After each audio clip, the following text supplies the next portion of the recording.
and it's still very hot on the track, should have the durability and extra performance when the mediums start to degrade in a few laps' time. We saw that Joe Granu was on the back of Kevin Magnussen, but it was Hulkenberg actually has dropped behind a lot of cars there, and he's behind Joe Granu as well. So I don't know what happened to Hulkenberg there at the start. He's still on the soft tyres, but that's a bit of a disaster, a turnaround in form compared to the start of the first one. Valtteri Bottas is lining, I was going to say, Valtteri Bottas is lining up Esteban Ocon, George Russell lining up Yuki Tsunoda. Russell gets past, as does Valtteri Bottas as well. Buy one, get one free there. 2 overtakes for the price of one in the space of 100 metres. Yeah, Russell really needed to get that one done. A speed advantage, obviously, natural speed advantage in the Mercedes over the RB, so he lost that position at the start. Here we look at, just got really bogged down there and lost 5 or 6 places. You can see the 2 Mercedes alongside Charles Leclerc momentarily. I don't know what happened to Russell into turn 1. He had the lock-up, and that's what cost him some time. And that might be where the hit came, Esteban Ocon and Pierre Gasly. That's what happened to Hulkenberg as well. It just flashed out of view on the right, and there's the hit. It was a pretty hefty hit there, wasn't it? It was. A side pod, hopefully no damage between the 2 Alpines there. Well, Esteban Ocon, often accused of getting his elbows out in Formula 1. His teammate got extra strong on the elbows at the start. And we have seen the 2 Alpines get very close together in the past. But luckily for them, they're still running. Currently in 14th place for Gasly and 12th place for Ocon. DRS is enabled. We're into just 1 lap without DRS now, and that will give Sergio Perez a little bit of extra advantage if he was less than 1 second behind his teammate Max Verstappen, which he isn't, going through the detection zone. Yeah, Max made sure that wasn't going to happen this time around anyway, but it's good to see. I know it's early stages, it's good to see all the cars. This is what I wanted to see. Pretty much bunched up together. There's that aero force field around them that they can't get to within, but it's not like the Red Bulls are completely disappearing out in front as we see another overtake here. Stroll, yeah, making up a good position there on the Alpine, and good straight line speed as well compared to the Alpines down into turn 1. You do get the feeling that that's the Achilles heel right now for Alpine. It is a power sensitive circuit here at Suzuka, particularly the run up the hill towards 130R. And also Lance Stroll on the soft tyre as opposed to the hard tyre for Esteban Ocon. Oh, Perez wide, very wide for Sergio Perez, going off the track, kicking up a little bit of dirt. Now, there's a sizable gap between himself and Lando Norris, but Norris is going to pick up a 10th or 2 for that. And the longer Sergio Perez goes by in this race, making little errors like that, the more Lando Norris will fancy his chances of repeating what he did here last year, and that's starting 3rd and finishing 2nd. Did he get just a little bit too close and get into the turbulence before Degna 2? We've seen that happen a lot through this weekend so far. And yeah, now he's going to be checking the mirrors actually behind instead of the attack he was on with his teammates in front. But he's just got to reset now, get back into that rhythm he was in before. The gap now 1.9 seconds between the 2 Red Bulls. Here's what it looked like on board. Picked up understeer, just understeered mid-corner. You have to back out of it. And hopefully he hasn't done any damage to the bottom of that car as well. It's you see how much dust, and I didn't see any carbon fibre getting flicked up from the bottom of the car. I might have got away with that, but you never know. Yeah, it might have been far enough to the left that he did get away with that, to be honest. A little bit further to the right, that might have caused the floor a bit more problems.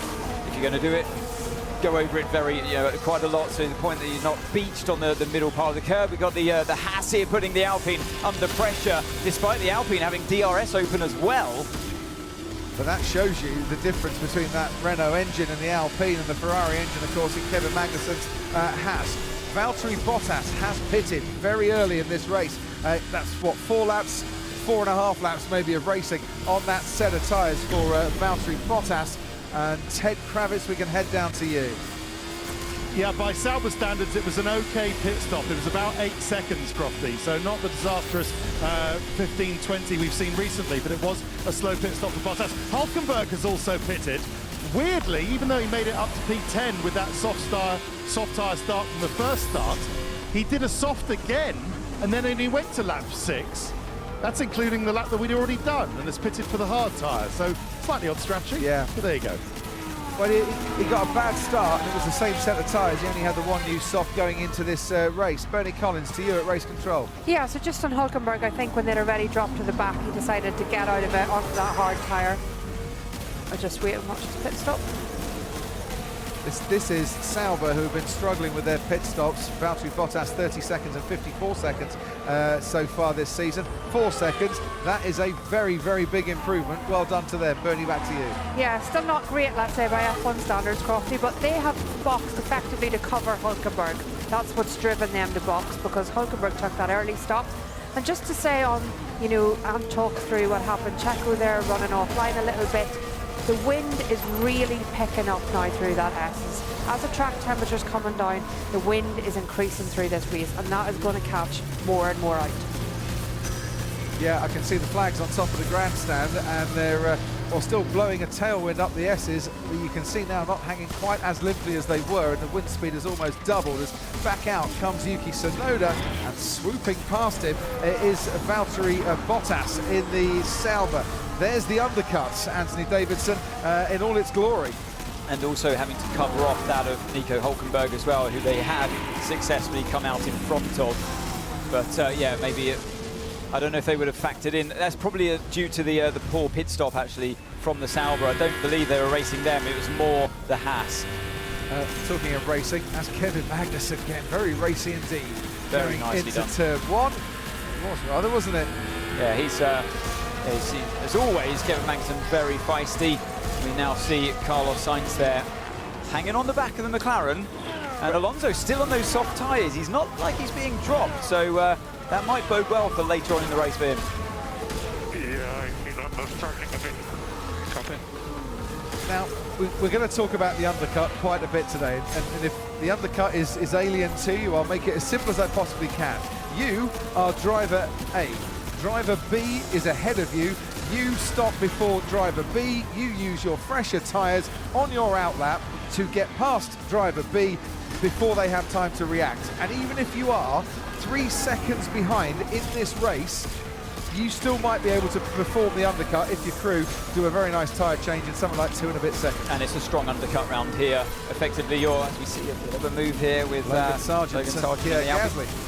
Yeah, so effectively your outlap becomes much faster on your new tyres compared to the driver that's still out there pounding around their on their old tyres before coming into the pits. So your outlap, it's all about the outlap here, and that's how the undercut's very effective because it's such an abrasive surface. When you put a new tyre and you get a lot of extra performance. So Ferrari will be weighing that up as well. The Ferrari looks like the faster race car here, which we saw in testing as well compared to the Aston and the McLaren. Can I have any throttling update, please? Yeah, it's actually understeer now, slowly shifting to oversteer.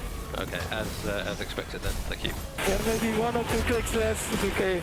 I won't say I told you so, but understood, thank you. They've obviously had a chat about that in the briefing. Why would the car be switching from understeer to oversteer in what is lap 9 of the race officially, but about 7th lap of racing? Because that degradation I was talking about, the track being very tough on the tyres, it starts to affect, usually on this track, we say it's a rear limited track. So it's putting more force through the rear of the car, therefore, than the front. So you start your balance with the car a bit more understeery in anticipation for that balance shifting when your rear tyres inevitably start to go off. So it sounds like GP, as race engineer, had suggested that and has been proved right, and now he's sitting there very smug, and rightly so. We've been talking about Carlos Sainz catching Lando Norris. He is. Charles Leclerc is also catching Oscar Piastri, and it's a much closer battle going on there. Steering is starting to feel a bit strange, a lot of vibrations.